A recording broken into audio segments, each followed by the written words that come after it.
ಆತ್ಮೀಯ ವಿದ್ಯಾರ್ಥಿಗಳೇ, ಇವತ್ತಿನ ತರಗತಿಯಲ್ಲಿ ನಾವು ಹೂಡಿಕೆ ಪ್ರವೃತ್ತಿಯನ್ನ ಅಥವಾ ಬಿಂಬಕವನ್ನ ನಿರ್ಧರಿಸುವಂತಹ ಅಂಶಗಳ ಬಗ್ಗೆ ಚರ್ಚೆಯನ್ನ ಮಾಡೋಣ. ಈ ಒಂದು ಟಾಪಿಕ್ ಮೇಲೆ ನಿಮಗೆ 5, 10 ಅಥವಾ 15 ಅಂಕದ ಪ್ರಶ್ನೆಯಲ್ಲಿ ಈ ಒಂದು ಟಾಪಿಕ್ ಮೇಲೆ ಪ್ರಶ್ನೆಯನ್ನ ಕೇಳಬಹುದು. ಆ ಒಂದು ದೃಷ್ಟಿಕೋನವನ್ನು ಇಟ್ಕೊಂಡು ಈ ಹೂಡಿಕೆಯ ಬಿಂಬಕವನ್ನ ನಿರ್ಧರಿಸುವಂತಹ ಅಂಶಗಳು ಯಾವುವು ಎಂಬ ಸಂಪೂರ್ಣವಾದಂತಹ ಮಾಹಿತಿಯನ್ನ ನಿಮಗೆ ತಿಳಿಸಿಕೊಡುವಂತ ಕೆಲಸವನ್ನ ಮಾಡ್ತೇನೆ. 1. ಹೂಡಿಕೆ ಬಿಂಬಕವನ್ನ ನಿರ್ಧರಿಸುವಂತಹ ಅಂಶಗಳಲ್ಲಿ ಮೊದಲನೇದು ಬಂಡವಾಳ ಸೀಮಾಂತ ದಕ್ಷತೆ ಅಂತೇಳಿ. ಅದಕ್ಕೆ ಇಂಗ್ಲಿಷ್ ಒಳಗ ನಾವು ಮಾರ್ಜಿನಲ್ ಎಫಿಷಿಯನ್ಸಿ ಆಫ್ ಕ್ಯಾಪಿಟಲ್ ಅಂತೇಳಿ ಕರಿತೀವಿ. ಇನ್ನು ಹೂಡಿಕೆ ಬಿಂಬಕವನ್ನು ನಿರ್ಧರಿಸುವಂತಹ ಎರಡನೇ ಅಂಶಗಳು ಬಡ್ಡಿ ದರ, ಅದಕ್ಕೆ ನಾವು ಇಂಟ್ರೆಸ್ಟ್ ರೇಟ್ ಅಂತೇಳಿ ಕರಿತೀವಿ. ಈ ಎರಡು ಅಂಶಗಳ ಬಗ್ಗೆ ನಿಮಗೆ ಸಂಪೂರ್ಣವಾದ ಮಾಹಿತಿಯನ್ನ ತಿಳಿಸಿಕೊಡುವಂತ ಕೆಲಸವನ್ನ ಮಾಡ್ತೇನೆ. 1. ಹೂಡಿಕೆ ಬಿಂಬಕವನ್ನ ನಿರ್ಧರಿಸುವಂತಹ ಅಂಶಗಳಲ್ಲಿ ಮೊದಲನೇದು ಬಂಡವಾಳ ಸೀಮಾಂತ ದಕ್ಷತೆ, ಮಾರ್ಜಿನಲ್ ಎಫಿಷಿಯನ್ಸಿ ಆಫ್ ಕ್ಯಾಪಿಟಲ್ ಅಂತೇಳಿ. ಕೇನ್ಸ್ ರವರು ಹೂಡಿಕೆಯ ನಿರ್ಧಾರದಲ್ಲಿ ಬಂಡವಾಳ ಸೀಮಾಂತ ದಕ್ಷತೆಗೆ ವಿಶಿಷ್ಟವಾದ ಸ್ಥಾನವನ್ನ ನೀಡಿದ್ದಾರೆ. ಏನು, ನಾವು ಹೂಡಿಕೆಯನ್ನು ಏನ್ ನಿರ್ಧಾರ ಮಾಡ್ತೀವಲ್ಲ, ಆ ಹೂಡಿಕೆಯನ್ನ ನಿರ್ಧಾರ ಮಾಡುವುದರಲ್ಲಿ ಯಾವುದಕ್ಕೆ ಹೆಚ್ಚಿನ ಒಂದು ಮಹತ್ವವನ್ನು ಕೊಡಲಾಗಿದೆ? ಈ ಬಂಡವಾಳ ಸೀಮಾಂತ ದಕ್ಷತೆಗೆ ಹೆಚ್ಚಿನ ಮಹತ್ವವನ್ನು ಕೊಡಲಾಗಿದೆ. ಬಂಡವಾಳ ಸೀಮಾಂತ ದಕ್ಷತೆ ಅಂತಂದ್ರೆ ಉದ್ಯಮದಾರರು ತಮ್ಮ ಬಂಡವಾಳ ಹೂಡಿಕೆಯಿಂದ ನಿರೀಕ್ಷಿಸುವ ಲಾಭದ ದರವೇ ಬಂಡವಾಳ ಸೀಮಾಂತ ದಕ್ಷತೆ ಆಗಿದೆ. ಏನ್ ವಿದ್ಯಾರ್ಥಿಗಳೇ, ಉದ್ಯಮದಾರ ಬಳಿ ಅಥವಾ ಉದ್ಯಮ ಘಟಕವನ್ನು ಏನ್ ಸ್ಥಾಪನೆ ಮಾಡ್ತಾರಲ್ಲ, ಆ ಉದ್ಯಮದಾರ ಬಳಿ ಇರುವಂತ ಬಂಡವಾಳ ಏನು ಹೂಡಿಕೆ ಮಾಡ್ತಾರಲ್ಲ, ತಮ್ಮ ಒಂದು ಬಂಡವಾಳವನ್ನ ಹೂಡಿಕೆ ಮಾಡಿದ್ದರಿಂದ ಆ ಹೂಡಿಕೆಯಿಂದ ಆ ವ್ಯಕ್ತಿಗೆ ಎಷ್ಟು ಲಾಭ ಸಿಗಬಹುದು, ಎಷ್ಟು ಲಾಭವನ್ನ ನಿರೀಕ್ಷೆ ಮಾಡಬಹುದು ಎಂಬುದನ್ನ ತಿಳಿಸುವಂತ ಒಂದು ವಿಧಾನಕ್ಕೆ ನಾವು ಬಂಡವಾಳ ಸೀಮಾಂತ ದಕ್ಷತೆ ಅಂತೇಳಿ ಕರಿತೀವಿ. ನಿಮ್ಗೆ ಗೊತ್ತಾಗ್ಲಿಕ್ಕಂತಂದ್ರೆ ಒಂದು ಎಕ್ಸಾಂಪಲ್ ಕೊಡ್ತಾನೆ ನೋಡ್ರಿ. 10 ರೂಪಾಯಿ ಬಂಡವಾಳವನ್ನ ಹೂಡಿಕೆ ಮಾಡಲಾಗಿದೆ. ಎಷ್ಟು? 10 ರೂಪಾಯಿ ಬಂಡವಾಳವನ್ನ ಹೂಡಿಕೆ ಮಾಡಲಾಗಿದೆ. ಈ 10 ರೂಪಾಯಿ ಬಂಡವಾಳ ಹೂಡಿಕೆಯಿಂದ ಎಷ್ಟು ಆದಾಯವನ್ನ ನಿರೀಕ್ಷೆಯನ್ನ ಮಾಡಬಹುದು?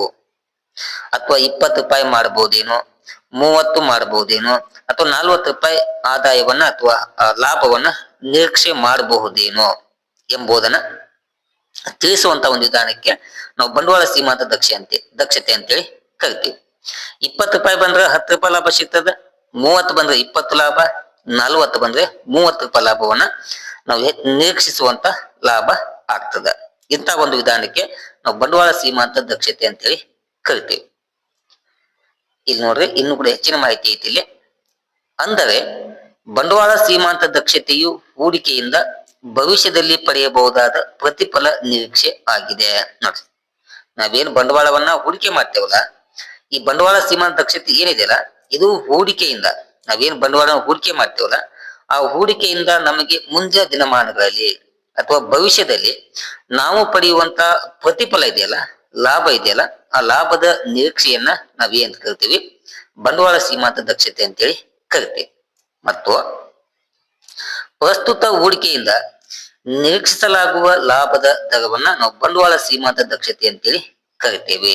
ನಾವೇನು ಬಂಡವಾಳವನ್ನು ಹೂಡಿಕೆ ಮಾಡ್ತೇವಲ್ಲ, ಅದರಿಂದ ನಮಗೆ ಬರುವಂತ ಒಂದು ಲಾಭ ಇದೆಯಲ್ಲ, ಆ ಲಾಭಕ್ಕೆ ನಾವೇನ್ ಕರಿತೀವಿ? ಬಂಡವಾಳ ಸೀಮಾಂತ ದಕ್ಷತೆ ಅಂತೇಳಿ ಕರೆಯುವಂತ ಕೆಲಸವನ್ನ ಮಾಡ್ತೇವೆ. ಇನ್ನೂ ಸ್ವಲ್ಪ ಹೆಚ್ಚಿಗೆ ಮಾಹಿತಿ ತಿಳ್ಕೋಣ.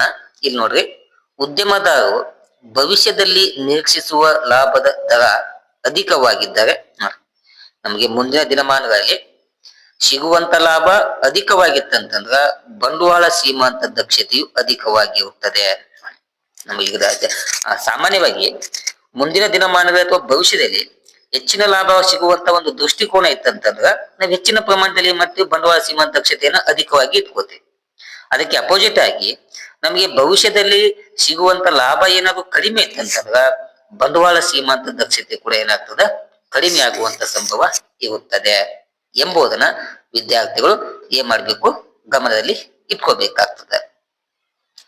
ಇಲ್ಲಿ ಈ ಬಂಡವಾಳ ಸೀಮಾಂತ ದಕ್ಷತೆ ಇದೆಯಲ್ಲ, ಈ ದಕ್ಷತೆಯು ಎರಡು ಅಂಶಗಳಿಂದ ಸಾಮಾನ್ಯವಾಗಿ ನಿರ್ಧರಿಸಲ್ಪಡುವಂತ ಕೆಲಸವನ್ನು ಮಾಡ್ತದ. ಏನು? ಎರಡು ಅಂಶಗಳಿಂದ. ಒಂದು, ಬಂಡವಾಳ ಸರಕುಗಳಿಂದ ನಿರೀಕ್ಷಿತ ಪ್ರತಿಫಲ.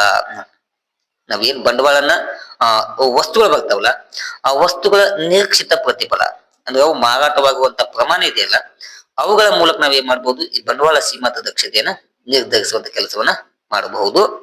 ಇನ್ನೊಂದು ಯಾವುದು? ಬಂಡವಾಳದ ಪೂರೈಕೆ ಬೆಲೆ. ಅಂದ್ರ ಆ ವಸ್ತುಗಳ ಬೆಲೆ ಇದೆಯಲ್ಲ, ಆ ವಸ್ತುಗಳ ಬೆಲೆಯಿಂದ ಕೂಡ ನಾವೇನ್ ಮಾಡ್ಬೋದು, ಬಂಡವಾಳ ಸೀಮಾಂತ ದಕ್ಷತೆಯನ್ನ ನಿರ್ಧರಿಸುವಂತ ಕೆಲಸವನ್ನ ಮಾಡ್ತೀವಿ. ಇಷ್ಟು ಈ ಹೂಡಿಕೆ ಬಿಂಬಕವನ್ನ ನಿರ್ಧರಿಸುವಂತ ಮೊದಲನೆಯ ಅಂಶ ಆಗಿದೆ. ಇನ್ನ ಈ ಬಂಡವಾಳ ಸೀಮಾಂತ ದಕ್ಷತೆಯ ಮೇಲೆ ಪ್ರಭಾವ ಬೀರುವಂತ ಅಂಶಗಳು ಯಾವುವು ಎಂಬುದನ್ನ ತಿಳಿದುಕೊಳ್ಳೋಣ. ಈ ಬಂಡವಾಳ ಸೀಮಾಂತ ದಕ್ಷತೆ ಮೇಲೆ ಪ್ರಮುಖವಾಗಿ ಎರಡು ಅಂಶಗಳು ಪ್ರಭಾವ ಬೀರ್ತಾವ. ಒಂದು ಅಲ್ಪಾವಧಿ ಅಂಶ ಅಂತೇಳಿ, ಇನ್ನೊಂದು ದೀರ್ಘಾವಧಿ ಅಂಶ ಅಂತೇಳಿ. ಈಗ ನಾವೇನ್ ಮಾಡೋಣ, ಈ ಅಲ್ಪಾವಧಿ ಅಂಶಗಳ ಬಗ್ಗೆ ತಿಳಿದುಕೊಳ್ಳೋಣ. ಅಲ್ಪಾವಧಿ ಅಂಶಗಳಲ್ಲಿ ಒಂದನೇದು ಉತ್ಪನ್ನಕ್ಕೆ ಬೇಡಿಕೆಯ ನಿರೀಕ್ಷೆ. ನೋಡಿ, ಉತ್ಪನ್ನಕ್ಕೆ ಬೇಡಿಕೆ ನಿರೀಕ್ಷೆ.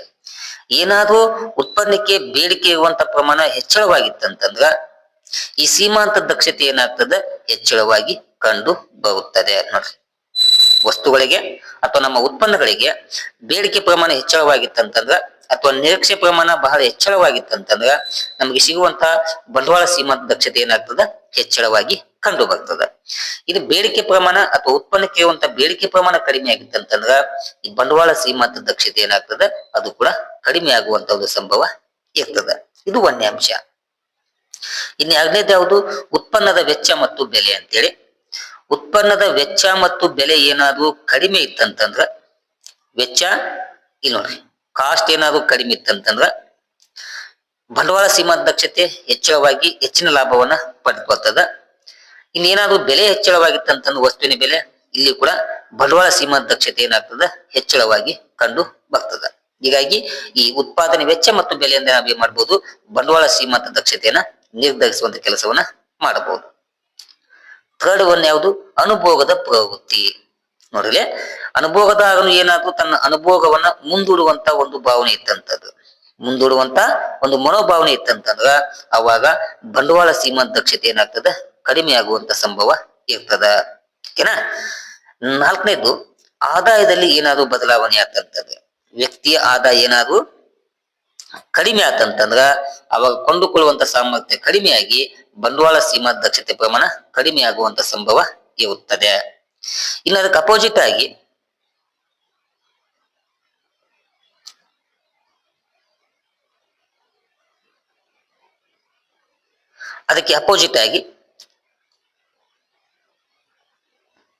ಅದಕ್ಕೆ ಅಪೋಸಿಟ್ ಆಗಿ ಆದಾಯ ಏನಾದ್ರೂ ಹೆಚ್ಚಳವಾಗಿತ್ತಂತಂದ್ರ, ಇನ್ಕಮ್ ಏನಾದ್ರೂ ಹೆಚ್ಚಳವಾಗಿತ್ತಂತಂದ್ರ ಬಂಡವಾಳ ಸೀಮಾಂತ ದಕ್ಷತೆ ಕೂಡ ಏನಾಗ್ತದ, ಹೆಚ್ಚಳವಾಗುವಂತ ಒಂದು ಸಂಭವ ಇರ್ತದ.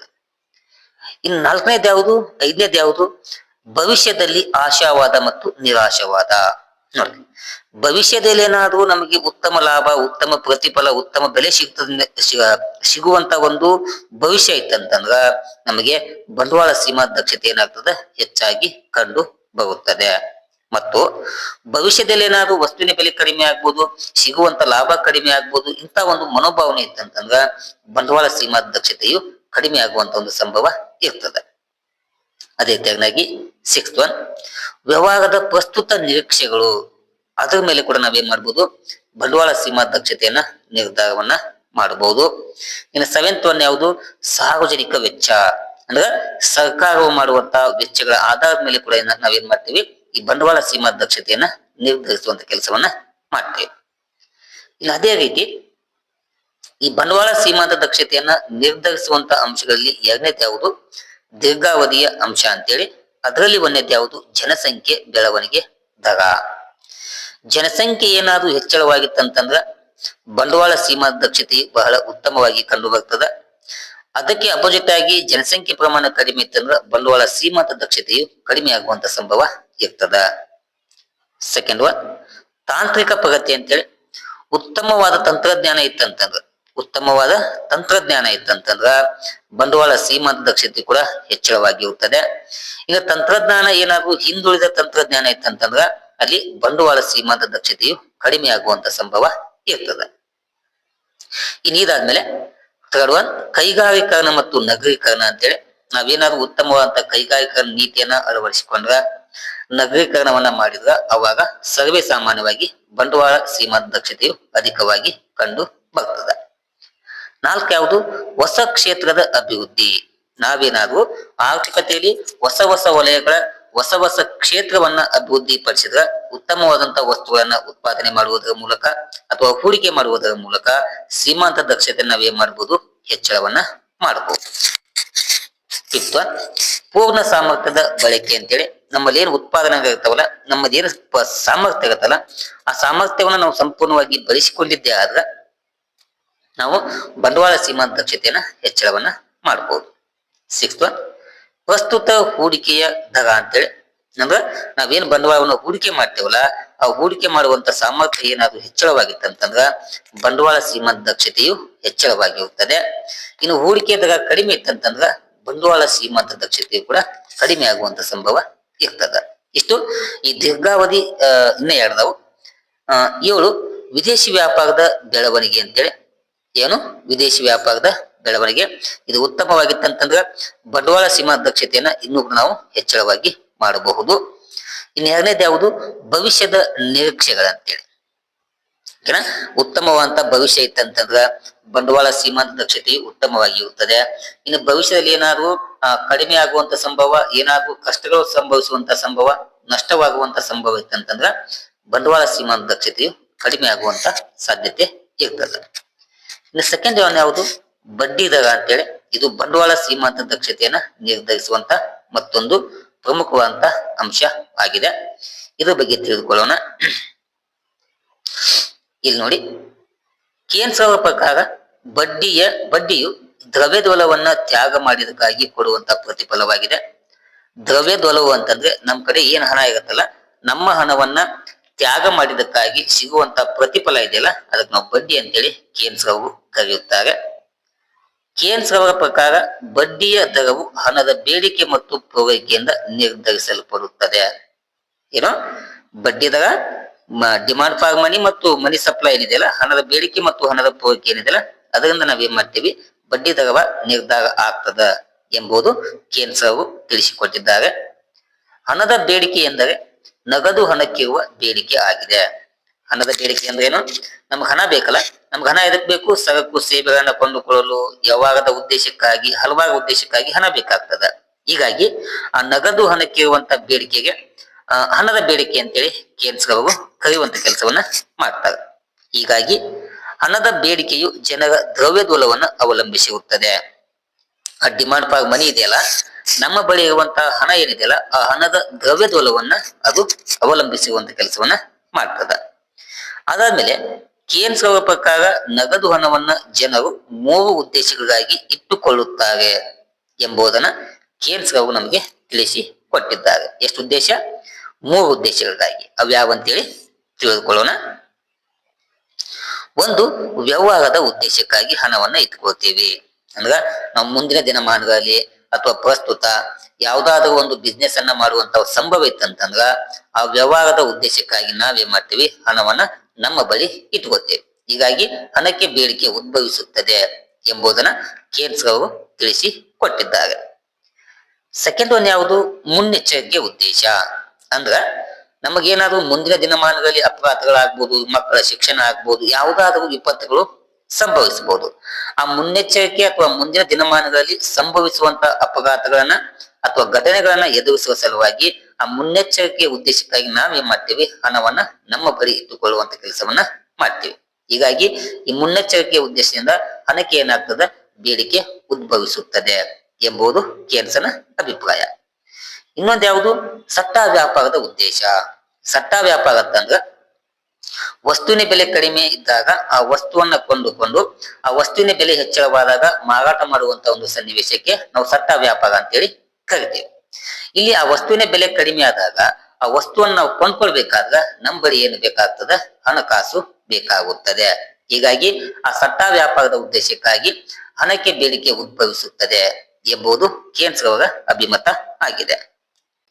ಇದಾದ್ಮೇಲೆ ವ್ಯವಹಾರ ಮತ್ತು ಮುನ್ನೆಚ್ಚರಿಕೆ ಉದ್ದೇಶದ ಹಣ ಏನಿರ್ತದೆ ಇದು ಬೇಡಿಕೆಯು ಅಲ್ಪಾವಧಿಯಲ್ಲಿ ಸ್ಥಿರವಾಗಿರುತ್ತದೆ. ಯಾವುದು ಇದು ಮತ್ತು ಇದು ಅಲ್ಪಾವಧಿಯಲ್ಲಿ ಸ್ಥಿರವಾಗಿರುತ್ತದೆ. ಹೀಗಾಗಿ ಹಣದ ಬೇಡಿಕೆ ಹೆಚ್ಚಾದಾಗ ಬಡ್ಡಿ ದರ ಹೆಚ್ಚಳಗೊಳ್ಳುತ್ತದೆ. ಏನ್ರಿ, ಹಣಕ್ಕೆ ಬೇಡಿಕೆ ಹೆಚ್ಚಳವಾದಾಗ ಬಡ್ಡಿ ದರ ಹೆಚ್ಚಳವಾಗ್ತದೆ ಮತ್ತು ಹಣಕ್ಕೆ ಬೇಡಿಕೆ ಕಡಿಮೆ ಆದಾಗ ಬಡ್ಡಿ ದರ ಕಡಿಮೆಯಾಗುತ್ತದೆ ಎಂಬುದನ್ನ ಕೇರ್ಸ್ ಅವು ನಮಗೆ ತಿಳಿಸಿಕೊಡುವಂತ ಕೆಲಸವನ್ನ. ಓಕೆ, ಇಷ್ಟು ವಿದ್ಯಾರ್ಥಿಗಳೇ ಹೂಡಿಕೆ ಬಿಂಬಕವನ್ನ ಮತ್ತು ಬಂಡವಾಳ ಸೀಮಾಂತ ದಕ್ಷತೆಯನ್ನ ನಿರ್ಧರಿಸುವಂತ ಅಂಶಗಳ ಬಗ್ಗೆ ನಿಮಗೆ ಸಂಪೂರ್ಣವಾಗಿ ತಿಳಿಸಿಕೊಡುವಂತ ಕೆಲಸವನ್ನ ಮಾಡಿದ್ದೇನೆ. ಓಕೆನಾ? ಇಲ್ಲಿಯ ತನಕ ತರಗತಿ ವೀಕ್ಷಣೆ ಮಾಡಿದ ಎಲ್ಲ ವಿದ್ಯಾರ್ಥಿಗಳಿಗೆ ಧನ್ಯವಾದಗಳನ್ನ ತಿಳಿಸ್ತಾ ಈ ತರಗತಿಯನ್ನ ಇಲ್ಲಿಗೆ ಮುಗಿಸ್ತೇನೆ. Thank you. ನಮಸ್ಕಾರ.